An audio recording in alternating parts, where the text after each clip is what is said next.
Welcome to the All About You podcast. My name is Sheila and I am your host. In this podcast, I invite people to tell their stories of their travels, hobbies, and passions. These podcasts are also now available on my All About You YouTube channel. So if you have a story to tell, please contact me on allaboutyoupodcast@yahoo.com and let's tell your story. Welcome to the All About You podcast. And my guest today is Paul. Now, Paul wears so many different hats. Chef, fundraiser, playwright, musician, singer, songwriter, author, and poet, just to name a few. So I'm delighted to have Paul with me today, and I know it's going to be a very interesting conversation. Paul, welcome to the podcast. Thank you, Sheila. Pleasure to be here. Paul, where do we start with this great long list? I don't know. Should we start maybe the beginning from my childhood, maybe? Okay, let's go for it. There. So, as a child then, what were your hobbies and passions? So, as a child, I loved inventing stories. I spent all my time when my mother was working in the kitchen, sitting at the kitchen table, just writing stories for her, really, and entertaining her. She would come and read them, and so I loved doing that.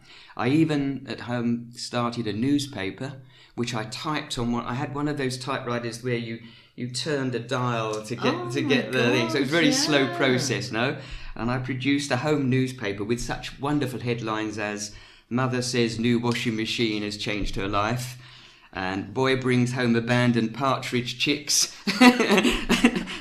And even things like more inventive, like spaceship from Mars lands on neighbour's roof and things like this. You know, police looking for a green man in the area. I think that is absolutely brilliant, because if you think of a lot of households now, you can have 4 family members on different devices doing their own thing. Yes. To have a newspaper in what is going on with everybody's life. I think exactly, and I would do really bad drawings of my mother cleaning and things like that. But it was such fun. But I loved doing it. So I I even included a horoscope and a letters page and things like all invented and all, you know. But just having looked, and I even tried a crossword at one point just to. Have you still got any of these? I haven't, unfortunately.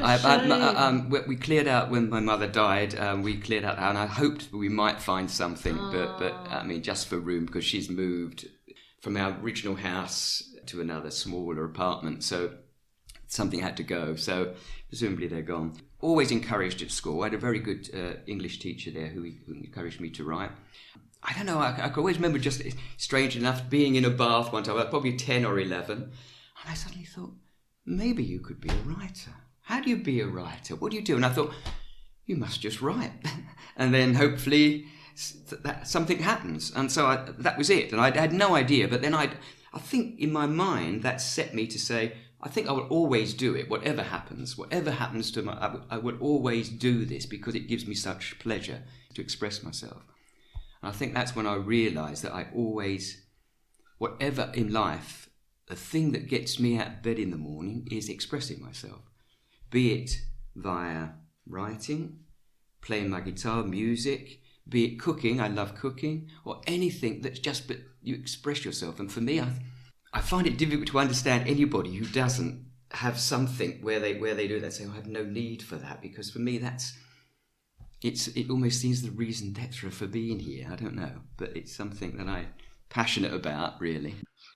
I can remember at school they were very encouraging, but I remember having a meeting with a careers advisor, and I told him what I wanted to be. I said I want to be a writer, but he said, so you want to be a journalist? And I thought, is that what I want to be? I wasn't sure. I mean, when you're 12, 13 years of age. No, I wasn't sure. Anyway, the school steered me into secretarial college, which I'm really grateful for. I learned how to type properly and learned how to do shorthand.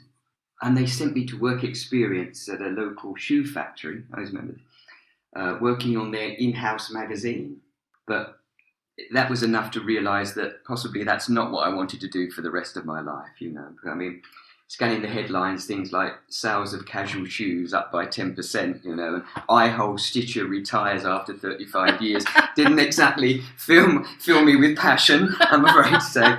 But I had a little bit of, there was an opportunity that maybe they would have taken me on at the end of the work experience, but I don't think, I'm glad they didn't. And in the end, I probably ruined my chances by writing. They asked me to write a few things, and I remember writing one headline that said, "Fire in shoe factory, soul destroying," says manager, with soul, S-O-L-E, which they obviously didn't have a sense of humour. They didn't find amusing. I thought it was really, a new take on it. But anyway, it didn't happen. So I realised that it was good. I think sometimes it's good to realise what you don't want to do, sometimes more than what you do want to do. No, because you can spend an awful 10 years working somewhere and then waking up one morning and saying, "Actually, I'm not enjoying this. I've never enjoyed it. Why am I doing this?" No? That's a very valid point, I think, particularly in careers, isn't it? So, you can work your way up the career ladder and then find it's propped up against the wrong wall. Find yourself in it. I mean, especially because some jobs you alter through. You start here and then you move through there, and you suddenly find yourself doing a job that's miles away from what you first started, your idea, and it's very difficult. So it served its purpose. It working did. In the Exactly. factory, Exactly, it did. And then another teacher said maybe publishing is a way in. So I then got a job. I was working in London, and I got a job for a booksellers and publishers. They were medical booksellers and publishers in Gower Street. Really nice. It was great for me because I got a job in the library, checking out books and cataloguing books and things like that, which was fascinating. But the best thing was that I had a lot of time on my hands waiting while there wasn't clients coming in for that. And so I spent all my time reading. And so, I wasn't really interested in the medical books. There were some there which give you nightmares. I didn't really I'm not being a medical person, I don't know. But I was fascinated by the philosophy and psychiatry and things like that. So I worked my way through the whole works of Freud and Jung. And I remember Eric Burns' Games People Play, which was really a book that really impressed me. So that was really good as well. But I realised then again that I wasn't going to go anywhere with this firm. Once they'd got me into they said, "Oh yes, we'll move you around into publishing." But after 3.5 years, I was still in the library, and I'd run out of things to read then. So I thought, okay. But in the meantime, I started writing plays. Suddenly got into plays at that time. I was writing short stories and poetry. At that time, there was lots of small theatres in London, as well as the Royal Court and places like that, and Soho Poly. There were little, which was great, really, theatres in the pubs, in small rooms in pubs, just room enough for 30 people to sit crammed in, and it's brilliant. So I was going around there, leaving what I think that were unproducible plays, with a cast of 50 for a small room, but yeah, all without success. But it was good. It was good training to working on it. So that was the start then, and then the partner I was with there got a job in Lincolnshire, so I moved to Lincolnshire, and I got many jobs there. So I'm a buyer for a cosmetic factory. I worked for a firm that shipped excavators all around the world. I ended up hod carrying at one point, and they can't see me, but you can see me that I'm not necessarily the physique for hod carrying. I haven't not got. It was hard work, but it paid the rent. But I still wanted to follow especially the playwriting. So I thought, well, how do we do this? So there was a local touring theatre company in the area, a professional one, and their brief was to take professional theatre to the outlying areas of Lincolnshire and Humberside, those places that didn't have a major theatre, but they would make sure it's professional theatre, but they would gear it up so it could be performed in whatever was available, in schools or in village halls or whatever, but bring in that. So I thought, well, this is good anyway. So I just introduced myself one day and tapped myself and said, "Here I am. I don't want paying. I'll just do anything you need me to do. I want to understand the business of the theatre." So they thought, well, this is good, a pair of hands, cheap, not. So I ended up there. I was a dog's body, basically, scene shifting, selling programmes, working in the wardrobe, anything, painting the flats. And so this was a company called Great Eastern Stage with a brilliant director called Ken Frost. He's no longer with us, unfortunately. He got used to me being there. I was become a permanent fixture. And one day he said, okay, he knew by then I was interested in writing. I dropped little hints about what I wanted to do. And he said, okay, you come into the rehearsals and I want you to write a diary of the rehearsal every day. Just a little, what went on, things like that. So I did that. And at the end of rehearsals, I gave it to him. He said, "That's great." I'm like, that. So we put it in the programme. So it became then a regular occurrence. I would go into the rehearsal and I would write some funny things, some serious things, just talking about the development of the play and what the problems were, but to say some funny things that went on and things like that. And then, as I say, that would give a nice background for the programme. It was also good, just another way of me proving to him that I could put pen to paper and come up with something. So eventually, I think he got tired of me, looking, hopefully, like a lapdog, sort of like waiting for food, And eventually, he commissioned me to write a short piece. Well, on the proviso that if he liked it, he's even with that. So, which he was pleased with. That was good. It was called "Scream of the Butterfly," and it ended up in a compilation of with lots of other writers. I mean, but when I say writers, poetry by T.S. Eliot, bits and pieces from Beckett and things, and Pinter and things like this. So it was a little daunting because it was my first professional piece. And to be alongside all these different illustrious writers, But anyway, it was really good for me to do. It was well received, and so after that, I started writing more short pieces for them, which we did in the compilation. From there, okay, here we go. So then my partner got a job in North Devon, so we moved from Lincolnshire to North Devon. I go there, and I thought, okay, well, that worked in Lincolnshire, so I followed the same plan. Once you have a pattern, you think, okay, let's see. So I attached myself to another local theatre, very similar brief, but this time to take professional theatre to Devon, Cornwall, and around that area. This was Orchard Theatre, and so I attached with them. I ended up working as a secretary for them. Funnily enough, I just found the programme the other day, which says, Paul, when he's not writing, he's the secretary here. So anyway, they commissioned me as well to write a musical because the director knew that I played the guitar.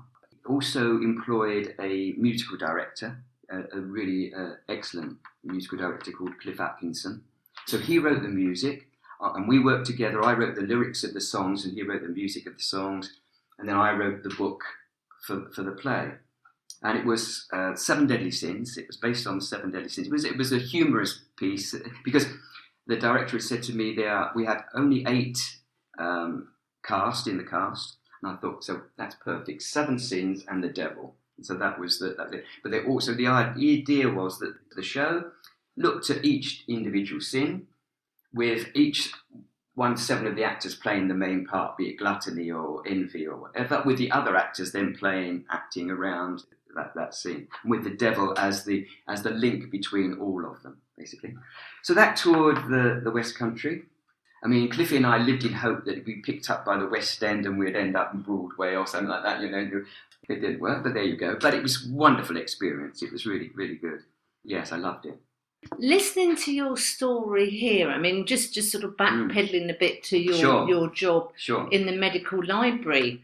Yes. You use that job. Okay, I've got all this time. What am I going to do? I'm going to work my way through all these books. Yes. I think that's brilliant. And it's coming across that, okay, what shall I do? You're not afraid to try. You're not afraid to put yourself out there. I think you have to. I think as it's okay. What you do have to do as a writer is sit down and write and do that. That's something that I tell everybody. That's what you do have to do. And you also have to edit and rewrite and rewrite. You have to be hungry for knowledge. No, you have to want to know about people. You have to want to know about situations. And I think that if you sit in a room and just invent, and that's fine.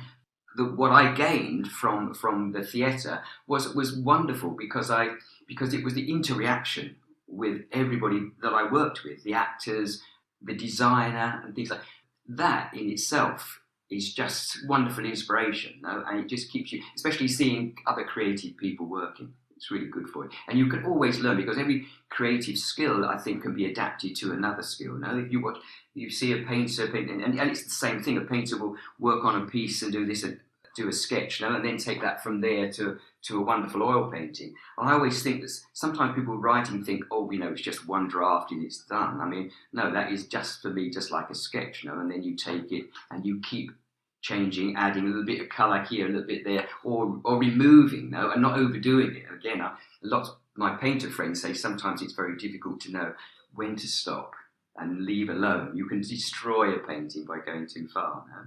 And I think that's the interesting point, isn't it?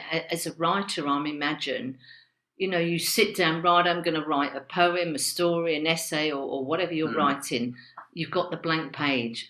But from just daily life, the people you meet, situations and events that happen, nothing is off limits. Exactly.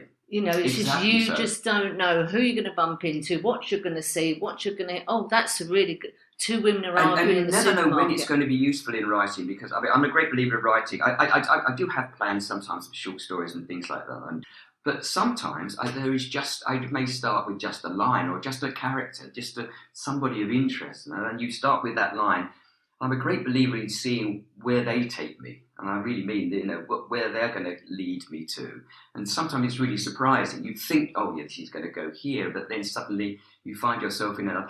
But if you have lots of different experiences within you, then you can draw upon those. And so I think I have a wealth of characters, multi-schizophrenic, I think in many ways. I have all these different characters within me that are just knocking on a door to come out, and all I have to do is find the right door to let them out, I think, and then they just appear and take over, and I just let them, hopefully they just carry on. I wish they wrote it on their own, but I just still have to get up in the morning and sit down and do it, but I wish sometimes I could just get up and they've done it overnight, but no, they don't do that.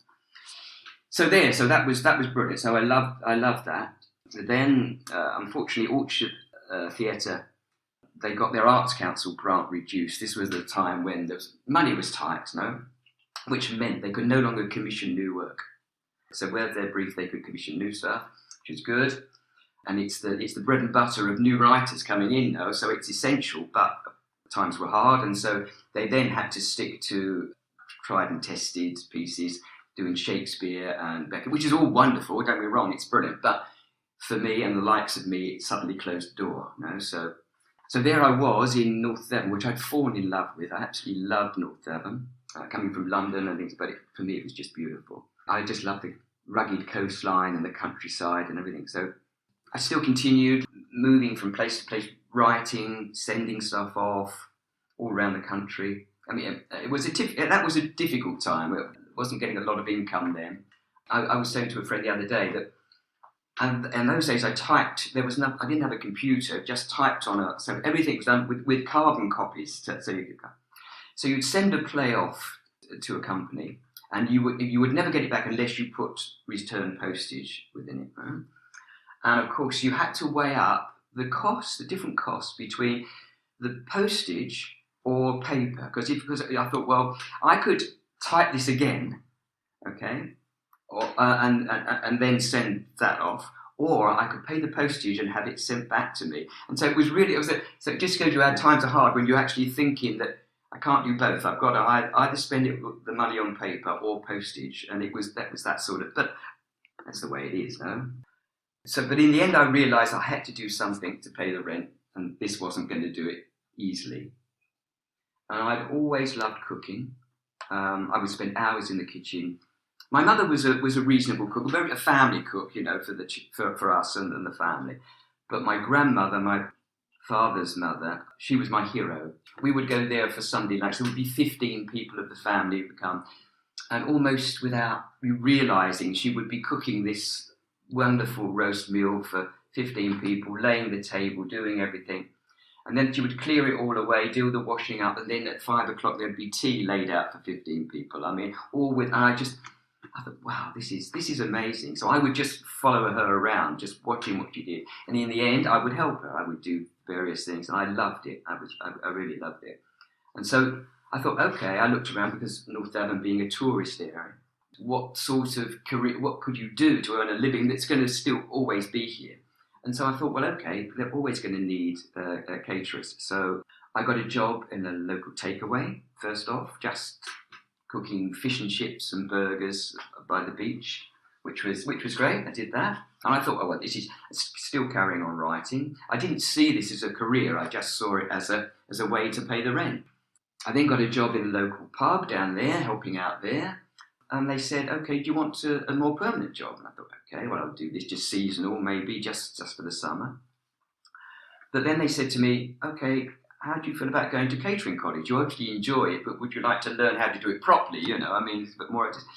So, okay, that's great. So they sent me then 1 day a week for 3 years to catering college. So I got my City and Guilds 1, 2, 3 and did that. And I was loving it then because it was really good because I was learning as well, and then coming from the college and then adapting and working that within the restaurant, really enjoying it. And they were really good. The people that I worked for gave me a free hand, very good.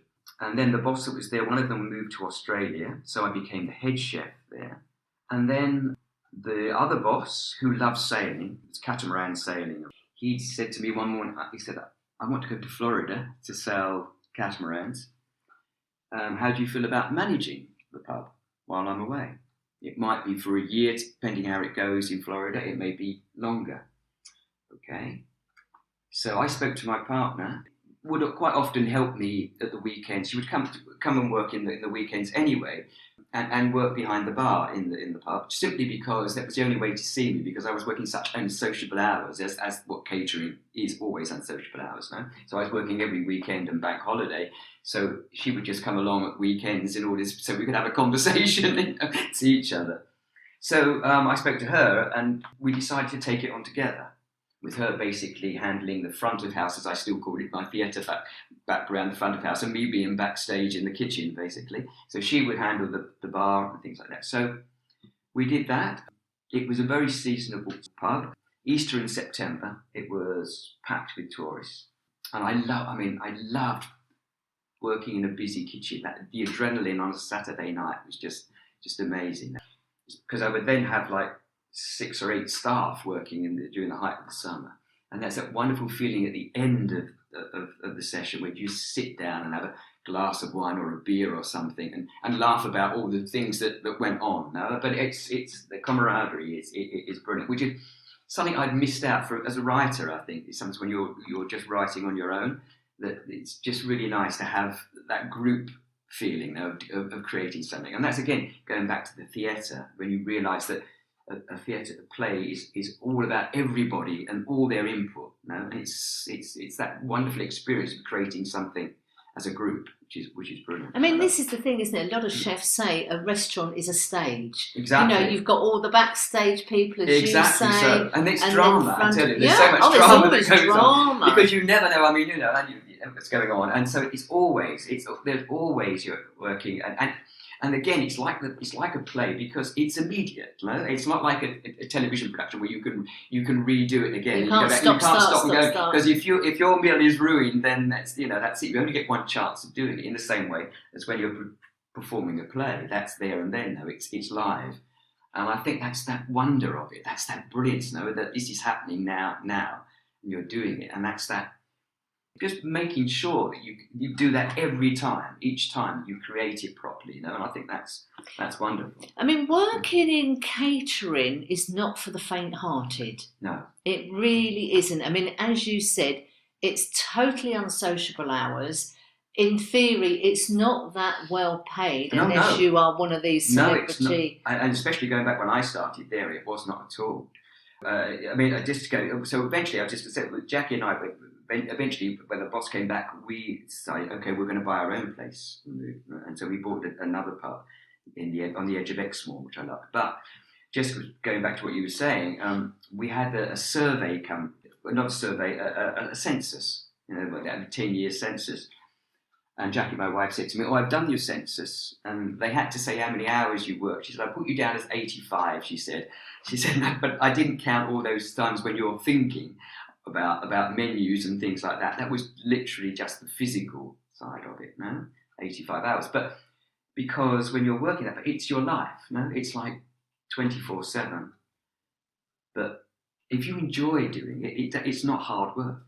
It's not hard work. It just becomes something that you do. It's like breathing. And I just love getting up in the morning and going down to the beach and seeing the fish as it comes in and buying that and then working out what menu I would do and then go off to the market and look at the produce that was there and buying, and all the while thinking, this is what I'm doing. What soup shall I do today? What special shall I do today? All inspired by what you've got fresh produce there, not waking up with that idea and then going looking for that, but the produce is inspiring you to cook. I think that's a very valid point, isn't it, as to where your restaurant was, as you say, so close to the sea, and you can actually go down there, Exactly. see the catch coming in, and as opposed to phoning somebody somewhere and Exactly. place. So you could have a look at everything and see there. And I'm very lucky. I go to the farmers markets and look there, and so you have fresh vegetables, lovely cheeses and hams and things like that. So wonderful produce there. I mean, you're spoilt for choice. You've got a larder that's just so wonderful. So that was brilliant. And also, again, because of my love to create, and because we were a small village, only 450 people in the actual village, and they were all very good customers, but we needed more. So we had to attract people from outside. We had to give a reason for someone to drive from their own village, where they may have a restaurant, and pass 3 other restaurants to come to us. Now you have to. So we started doing food evenings. I would research, and I did Tudor evenings, so all the food from Tudor times. I did the Elizabethan evening, and I tried to recreate them as much as possible. I remember doing a Roman, all very interesting, wonderful. And then I would do the normals like Mexican and Korean, Vietnamese or whatever. And the idea was we would put those up during the quieter evenings, like Tuesday, Wednesday, Thursday or whatever.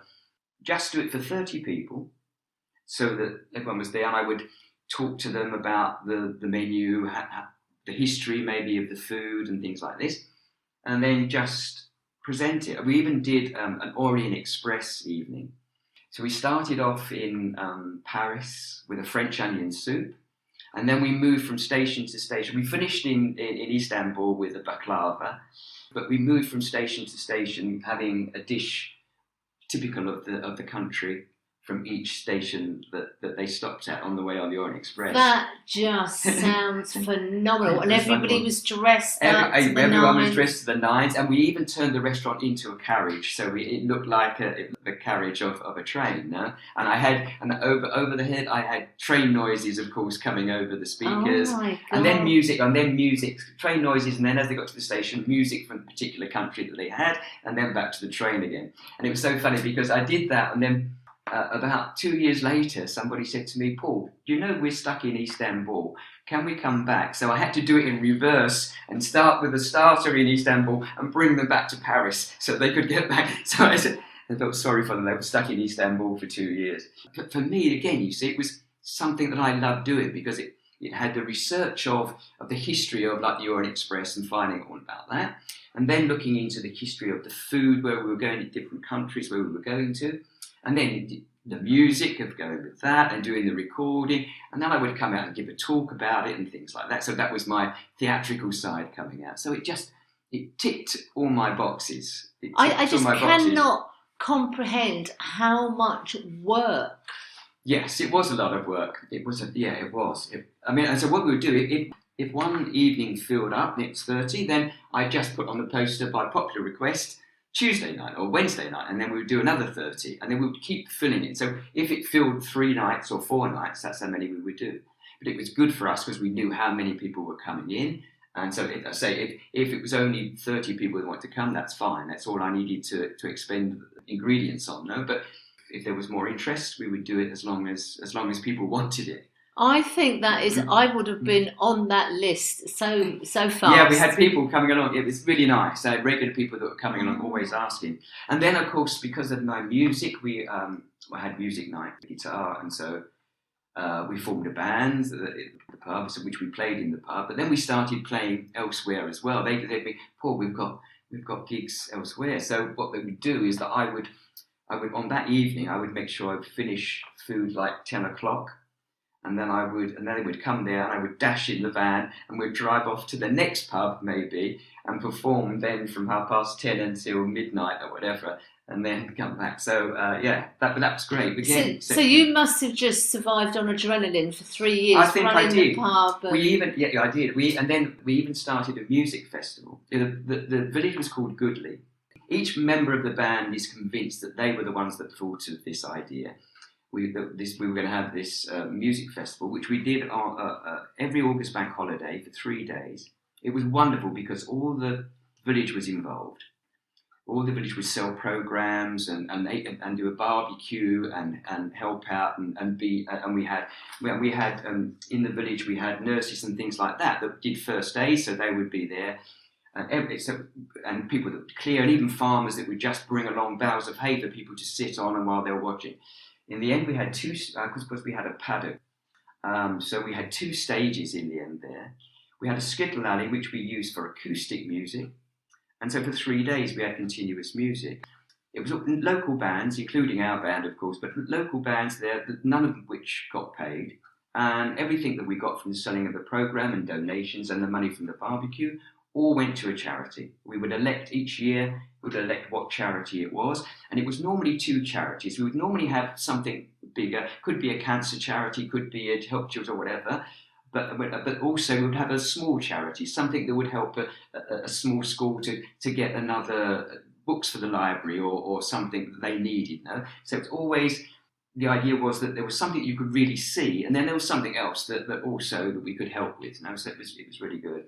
Because the village was called Goodley, of course, the music festival was called Goodstock. We had to call it Goodstock because it was just. But each member of the band is convinced that they were the ones that. Of course, I know that I was the one. No, but yeah, each one says, "Oh, it was my idea to call it Goodstock." Anyway, so that was wonderful. So we did that for many a year, and then what happened? Well, 6 years ago, I either came to my senses or lost them, I'm not sure, but the jury's still out on that. But we decided that enough was enough, because we'd been there then for 30 years. And it was, don't be wrong, I absolutely loved it. But I think that there's just one morning, I was getting out of bed and it was a bit dark and I knew I had to go down to get the fish. And my heart wasn't in it. And I thought, okay, that's not good. It was a first sign for me to say, maybe the novelties. And I always think in that business, or any business, I think really, your heart's got to be there. If not, especially if you're dealing with customers, if it's not, then they soon recognise that. And it's soon you lose them, because there's nothing worse than someone just going through the motion or doing a job that you can feel that they're not really enjoying doing. For me, you have to push the passion to the customer. No, there's no point if you're not interested in it, then you can't compete. Why should they spend their good earned money on something that you're just not interested in producing? No? Jackie and I decided, okay, so she said, okay, well, that's good. And I said, well, I'd like to go back to writing again because it's something my first love. Okay, she said, fine, but she said, I'd like to move somewhere warm. I said, okay. And I said, we've been coming to Spain, holidays, of course. And Valencia was always on top of our list. We decided that. So in the end, we decided to move here. It was great. Well, it was great, as I say, but the best laid plans go awry, no? Because sadly, within 6 months, Jackie caught pneumonia here, and she sadly died. So here I was. I hardly knew anybody in Valencia. My Spanish at that time was really poor. It's not brilliant now, but at that time I only knew how to ask for a beer and say good morning. You know? And so a lot of people thought I would return to the UK. I know my brother came over and he said, why don't you come back? But I just knew that I had to stay here. I had to continue here. And I'm glad I did that. But it was a very hard time. I want to say now that one of the things that got me through this hard time, I came across a book by a female writer, a Canadian, called Megan Devine, who also had lost her husband. He died he drowned off the beach. One morning, there they are enjoying it. She's on the beach. He's only 40 years of age and he dies. And she realised that she couldn't get support for this. Nobody seemed to understand what she was going through. And there didn't seem to be anything that she could find information of what to do, how to handle it. So she thought, well, I'll have to do it. So she wrote a book. And the book is called It's Okay That You're Not Okay. For me, it was a lifesaver for me. It really got me out of the depression. I was moving into a depression, which I think a lot of people do. And it did really bring me out of that. She also has a website called Refuge in Grief. But one of the things that also helped me, I joined a writers group. She has a writers group on Facebook. You don't have to be a writer. The idea, again, is just to express yourself. And she would give a prompt every day. For 30 days, you just do it for 30 days. She gives you a prompt and maybe a little line here and there or a section from another poem talking about just things that people are going through with grief, loss, and and the pain and loneliness and all those things. And the idea was just to write a poem about it, or not a poem, or a piece of prose, but just to express it. What was good, then we would post it on the Facebook page, just amongst ourselves, and share it and talk amongst ourselves about it. And it was such a good experience to be around people that understood where you were coming from, who were living that same experience. English people, I think, and the Western world, we find it very difficult to speak about death. It's something that we brush under the carpet as if it never happens. It's never going to happen. No. And I think sometimes we're embarrassed by it. We are embarrassed by it. I think, and I think as well, sometimes we're embarrassed about expressing our emotions about it. And people are embarrassed if they see somebody expressing their emotions. If you're there and a man is crying in front of you, in a supermarket, it's a really difficult thing. And a lot of people's inclination is to walk around and go to another supermarket. And it's not. It's no criticism. I just think that we are just very bad about accepting it and talking about it. And I think in other cultures are far better. They live with it and make it part of the culture. So it's not. I don't know why, but I think somehow we've lost that manner of dealing with it in an open, natural way. So I think it can be difficult. So I think that anything like this that reaches out, that helps you to find somebody where you could scream and shout your frustration and your pain and guilt and anger at the world, and you just want to scream at the world sometimes. And I think that anywhere that enables you to do that and to realise that this is a natural form, this is not something odd. You're not going crazy. You're not insane. It's a natural way of expressing grief. And so I did that, and it was lucky. I was lucky that I found that, and I came out of it. So then I continued writing, and the next thing I joined a writers group in Valencia, wonderful writers group called Fiction Village, run by David Nevin, really good. We would meet up with other writers and share experiences, which is again really good. But he also put on useful workshops talking about different things like plot and characters and how to develop ideas. And one of the best things, before every workshop, we would all meet and we all would have just a minute. We have a topic and just free write, just write something there. And then if we wanted to, didn't have to, you could share it. So, but some of my best ideas that I then developed into other short stories, which some I'm still working on now, because I have some short stories that I've never developed over years, but they're still there. One day they will come to fruition. I'll find the end of the journey, but then but it was wonderful. A lot of those ideas that come from just this inspiration, just from a prompt, just a quick free write of just writing without even correcting them. And that was really good. And that helped me return not only writing poetry, but writing short stories, things like that. So that was it. And also there's David Niven also set up Blue Sea Writers, which is on the internet for putting on short stories. So if anybody's interested, you can find my short stories on there, on the website, Blue Sea Writers. I'm not quite sure what David's doing at the moment, but I know that he has a write-in where the members can come along online, and you have a 10-minute chat about what you're going to do or whatever you want to talk about, and then everyone closes down, and for an hour and a half or whatever, you write. And then at the end of that, you come back and you either say, I didn't get anywhere, and what rubbish I've done, or whatever, or you talk about whatever you want. But the idea is really to get you into a routine of writing, and also having other people to express your frustration or your pleasure at finishing a piece at last or whatever. So things like that. All those things for me just helped me get my life back. And I'm so grateful for those people that were just there for me to discover. Because I think at times you don't know what you need. What you just do need is to move on. You have to move on. I think when you've gone through a grief like that, it's always with you. Of course, you can't. But I know, and knowing Jackie, living with her for 30 or 40 years, I know that she'd be up there, wherever she is, saying to me, get on with your life, move on. You don't sit there moping around, weep crying over me. It gets you nowhere. You just get out and experience and do those things that you want to do, So I know I have her backing to do that.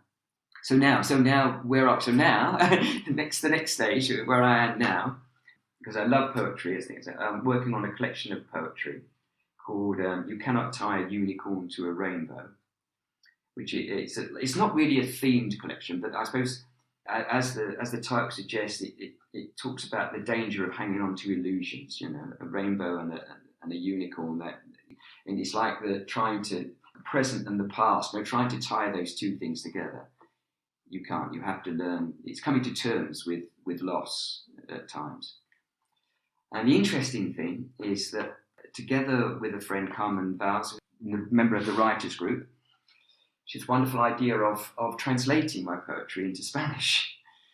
So we are working on this now, this collection. The idea is to produce, alongside the poem in English, a translation in Spanish. And it's great because it's brilliant for me, for my Spanish, not only that, but also it's very interesting having to translate a poem into another language, because it means you have to focus trying to find the exact right word that you need for the other language. I think that in your own language sometimes you can be really lazy, or I can, because we have all these words at our disposal with English. If we know English well, but instead of choosing the right word, we take the one that's just at the top of of the pile. Yeah, sometimes we just stick to our limited vocabulary. And you just take that one at the pile. So you put that down and do that. When you come to translate it, translation is not an exact There's science. No word for word translation. So you may have half a dozen words in Spanish that you could use instead. So you then have to look at the nuances of those different words and find out, why would I use this word and not this word? What feeling are you trying to get over? What idea? Exactly. And so then you start to focus more, no? And then when you translate that back into English, you're finding then, maybe that wasn't the word I started off with. Maybe that wasn't the right word that I wanted. This is a far better word, no? So now I'm really boring. All my writer friends, this is what I encourage them to do. I say, it doesn't matter what language it is, find a language, translate it, even if it's badly, it doesn't matter, but just do the process and then translate it back. And it always enhances the work, because it makes you concentrate and really look at it deeply. So that's my thing. So that's what we're working on at the moment. And our idea, if we later, is to maybe do an open mic night, so maybe reading in Spanish and in English. Yeah, so we're really excited about that. Brilliant. So, Paul, do I see you have something here to read to yes, us? I do.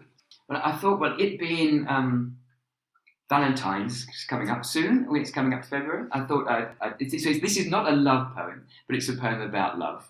So I'll read this. It's called Love to Go.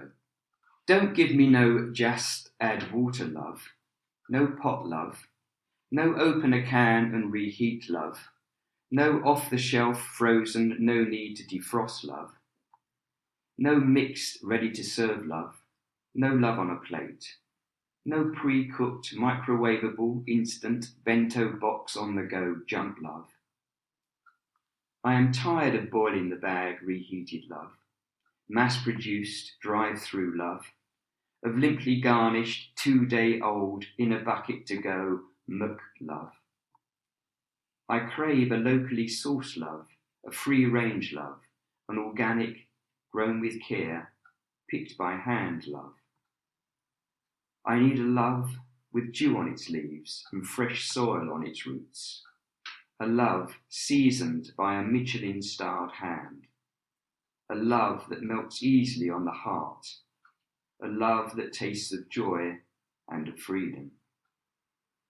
Until that love appears, I live my life in a state of romantic anorexia, with the occasional binge followed, of course, by the usual guilt and bulimic days of regret and remorse.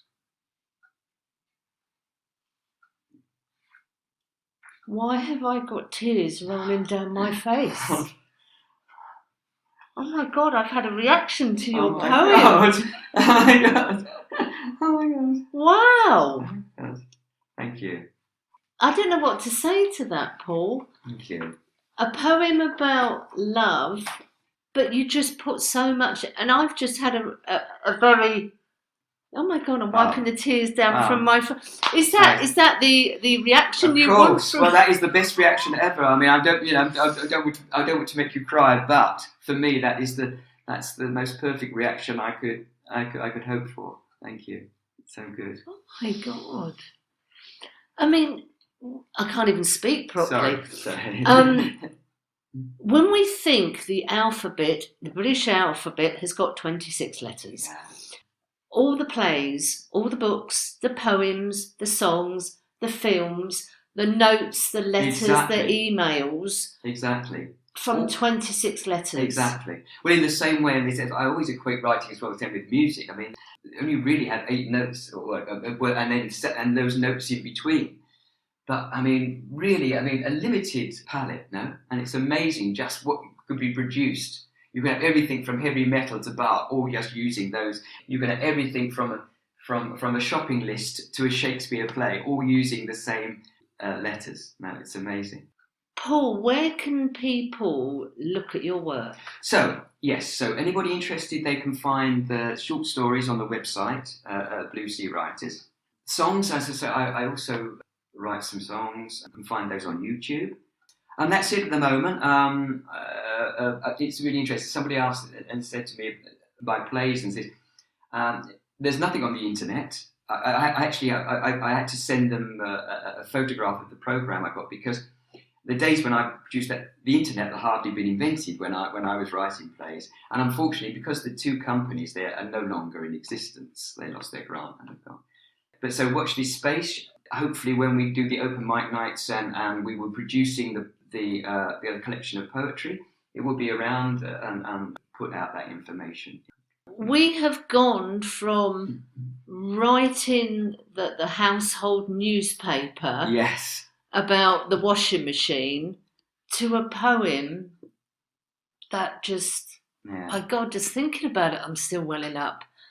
Okay. You are such an interesting man. I mean, the cooking and the plays. Yes, it's interesting. As I say, when you approached me and asked me if I'm interested in doing this, I said to a friend, I don't think my life's interesting enough to do a podcast, because it's just a normal everyday life, no?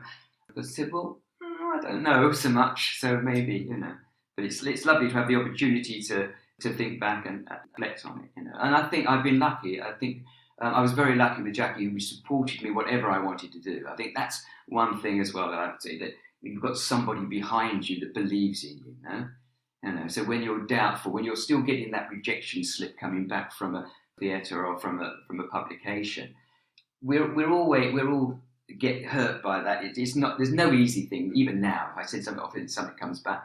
The rejection it hurts. No, it's difficult. So sometimes it's difficult to bounce back on your own. But if you've got somebody who's saying, "Oh, I love this. It's good, really good," and it's simple things like your reaction today. It's just simple things like that, which gives you okay, this is my reason to carry on.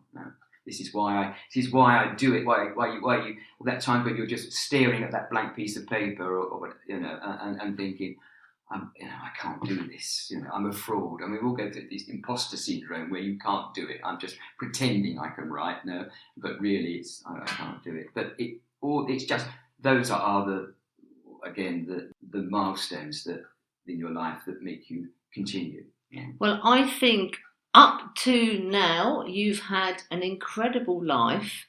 I think you've got a lot of life hopefully in front of you. And I hope you agree, but I think we should dedicate this podcast to Jackie. Thank you, that'd be really nice. Because Jackie, as you say, she was sort of your support team. Exactly. What was so nice is that we always worked together. I mean, you never know. Obviously, we're a couple, but you never know until you start working together that's going to happen. I know lots of couples that say, we could never work together. We would be arguing within terms. Luckily, we working in the restaurant and the pub, we had designated areas. We were both the boss of our own individual area. We discuss each individual area, but the final say, like in the kitchen, was mine, and anything in the front of house of the bar and doing the decorations there was Jackie's. And so we would discuss it, but she would say, okay, This is what I'm going to do this. And so we respected each other for that reason. So she helped me there. She always encouraged me with my music and my writing. And early on, she supported me. She was working while I was struggling to send things off. So I was adding no money to the rent at all. So without her, I wouldn't be where I am today. I'm sure she's up there looking down, going, yes, do it, exactly. Just do one more paragraph, more page. She's always there, because she always used to say to me, oh, we have to finish it because I want to read it, if nothing else, So yes, I owe a lot to her. So we dedicate the podcast to Jackie. Yes. I do have another very short story. Please be my guest. We'll just see. You're not going to make me cry this time. Well, we'll see. But we'll see. It's again. I just thought I'm on the love theme here, so it's called The Love Tree. I knew it wasn't a good idea, but nobody asked me. Nobody ever asks me. Let them get on with it. It's become my motto. They'll find out in the end that I was right. Well, they would have found out I was right if they'd asked me, but of course they didn't. When the time was close, I left the house and waited across the road by the old oak tree, leant on it with all my heavy weight, and waited. The love tree, some people call it, on account of all the badly drawn hearts scratched into its bark. So many, in fact, that sadly the tree is dying there in front of our eyes, in front of our house. Love can do that to you. When the taxi arrived, I didn't move. I just watched as he sounded his horn into that silent night. Watched as the front door opened, letting out a little light, but no warmth. Watched as the bairn shuffled down the path with that old battered and scuffed brown suitcase in her hand. That old one. By Christ, why not the blue one, the new one? But no, it had to be that old one, the brown one. So old that the clasps were broken, so it had to be held together by an old leather belt. I don't think she saw me in the shadows by the tree, or if she did, she didn't acknowledge, did not even glance in my direction, just continued in her slow shuffling, like a condemned man making his last walk on death row, carrying all that weight, all that shame, shuffling towards the taxi, where she climbed into the back seat. As the taxi drove away, I could see her waving to me out of the back window. I waved back. I wanted her to know I was there, I was with her, for her. But as the car neared the lamppost at the end of the road, I could see that all I had been waving to was the nodding dog sat upon the parcel shelf. Well, thank you so much, Sheila. It's been such a interesting day. Oh my goodness, I'm just, wow. The power of words. Yeah. I'm just blown away, and I'm still reeling from the poem. Yeah, thank you. That obviously created a reaction. So that poem is one of the ones that's in the collection that we're working on. So, I mean, and I just would say it's really fascinating for that one in particular, because lots have had references like McLove and things like that. And so dear old Carmen really had to struggle to find the translations in Spanish equivalent. So that's really, she really had to work hard for that, bless her. Well, so I owe her a lot because of her time and attention to doing that. Oh, Paul, it's been a fabulous conversation. Thank you so much. No, thank you. Taking us on your journey. Thank you so much. And as I say, all I can say is I encourage everybody to create, to do things, to just get out there. I think everybody has got a creative spark in them. Sometimes you just have to find it, whatever it is. It could be painting, it could be writing, it could be anything. But cooking, again, it's just finding that and expressing oneself. No, I mean, for me, that's the reason for living, I think. I think that's a great piece of advice. We will put all the links to the writers' groups, your YouTube channel. Paul, thank you for such a brilliant, interesting conversation. Thank you. It's been really nice speaking to you, and thank you for allowing me to as I say, it's been good to actually reflect on my life. I hope you enjoyed the conversation. Please subscribe on whatever platform you are using. It is free, and if you would like to tell your story, please contact me on allaboutyoupodcast@yahoo.com and let's tell your story.